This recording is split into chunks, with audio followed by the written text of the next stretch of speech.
This is the blood of one of my patients right at the time when he came to see me at the clinic.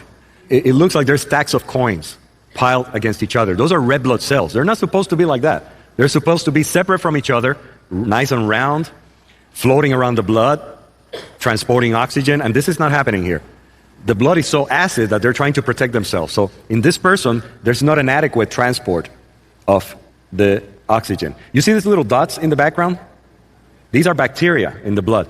We are not sterile. In this particular person, the bacteria levels are way above normal. These dark spots here in the background are pieces of cholesterol. These pieces clog up the small arteries. The smallest artery is the size of one of these round red blood cells. So this one over here can clog a capillary, preventing this from coming in. That's where hearts are clogged up with cholesterol pieces. That's where brain clots happen. And these are blockages that happen from these pieces. Bacteria continue increasing the acidity, making the problem worse. Here's a white blood cell. It looks very unhealthy. This is what happened 24 to 36 hours after taking goji in that same patient.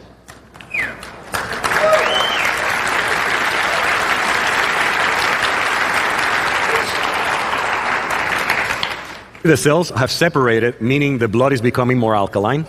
It's transporting oxygen better. That's why they feel better right away. They're oxygenating better immediately. The bacteria floating in the background, they're still there, but it's better. This is a white blood cell in the center. It's moving up and it's becoming wider. This white blood cell is starting to wake up. It's supposed to move across the blood, eat the bacteria, eat the cholesterol pieces, recognize what's supposed or not supposed to be there, and have a good time, of course. Because it's just like us. Again, the white blood cell in the center is becoming wider because it's moving up and to the sides. Its edges are not fixed. They're almost like a jellyfish in many ways. But he has feet, he has ears, he has eyes. He can eat, he can go to the bathroom, he can talk. He has memory. He knows if he saw something 3 years ago. And he can impart the memory to other cells. Now this is after 5 days. There's no more bacteria in the background, almost none. Now the red blood cells are a little pale in the center. Even though they're separate from each other, which is a major improvement, they're still not dark enough. That means they don't have enough hemoglobin. They're pale.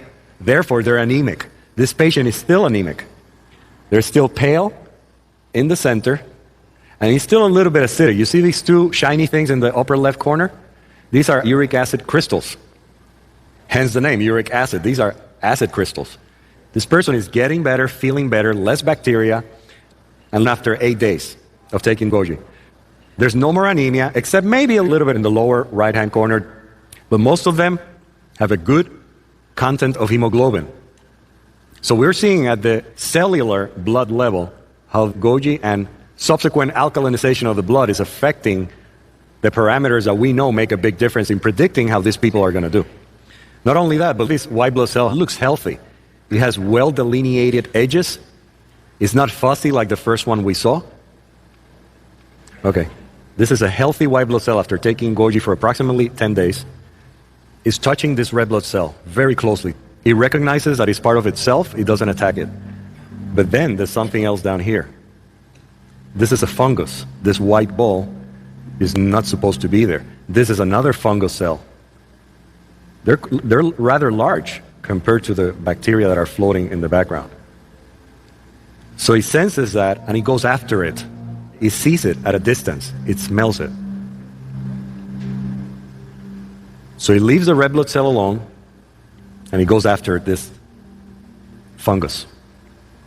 And he starts surrounding it. He's checking it out. This is what your systems are supposed to be doing. If they're not doing this, they're not at optimal health. So he's already got a hold of it. And little by little, he's going to engulf it and eat it. Because that's what this cell does. It already has recognized this fungus as something that's not supposed to be there. This doesn't happen automatically. But little by little, as you can see, it's surrounding it and it doesn't